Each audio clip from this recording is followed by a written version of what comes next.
say locations or times quite yet, but we are in conversations figuring out how to get water to the people who need it as that boil water notice is in effect.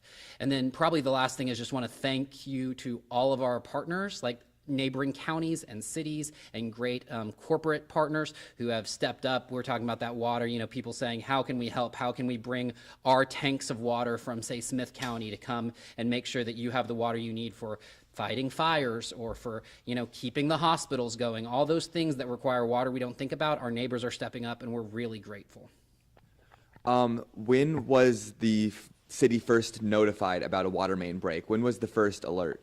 Yeah, well, we started hearing from residents really early this morning in the 2 a.m. time, and we started noticing that the pressure was going down, and so we had to find it. Now, where it was located was actually under a bridge on Loop 281, so it took a little bit of time to find it, and then we had to figure out how to get that sealed off, but we were glad to deal with that by early this morning so that we can start rebuilding those pressure in the tanks.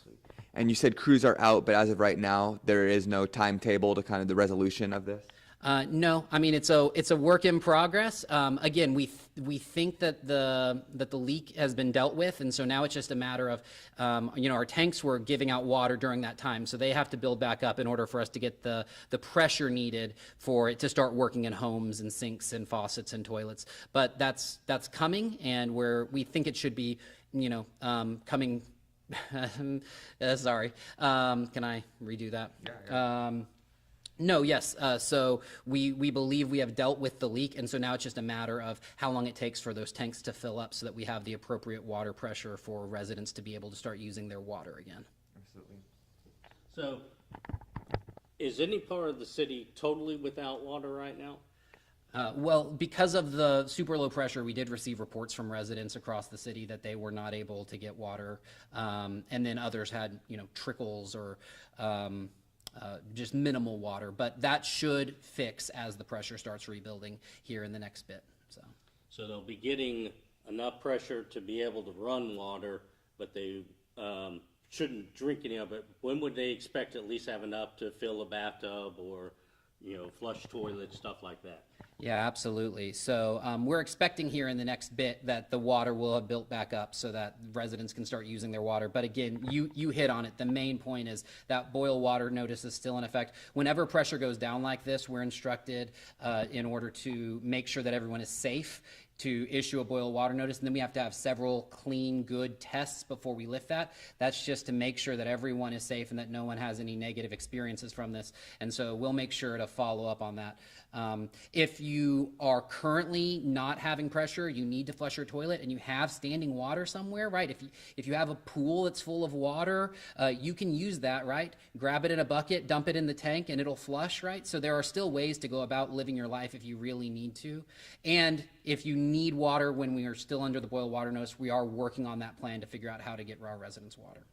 And for Longview residents, where can they go and find information or updates to keep track with the notice and know when they can get water back or what they can expect going forward? Yeah, we're pushing everything out through our website, which is longviewtexas.gov/news. We have a news release going where we're updating everything. We're also being super active on our social media sites to make sure our residents see it. So we're at City of Longview, all kind of together on all of the platforms. So we're going to make sure that we're pushing out the communication everywhere that we can because we want our residents to know what's going on.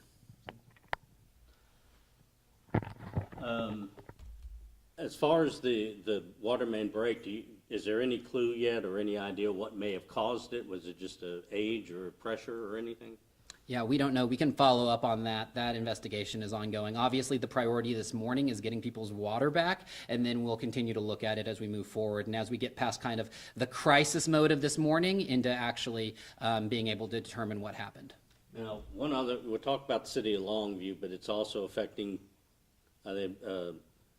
some areas beyond. How big of an area does Longview Water incorporate around here? How many cities?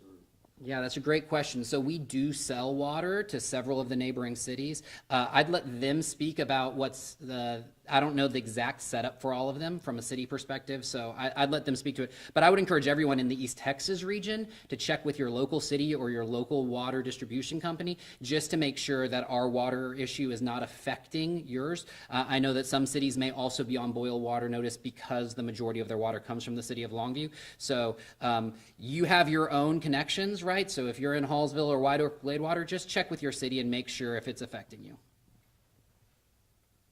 That about covers it for us. Awesome. Mary Ellen. All right, Awesome. cool. Thank you. Thank you. It's Appreciate nice to it. meet you. Yes, I'm sir. around all day. I don't know what y'all are doing, but if you need me, you have my number, so just holler. Yes, So- and we'll keep checking the updates too to see what the timetable will be going forward. Absolutely. Great. Thank you. We hope to have, I don't know how long it takes y'all to put stuff together, but we hope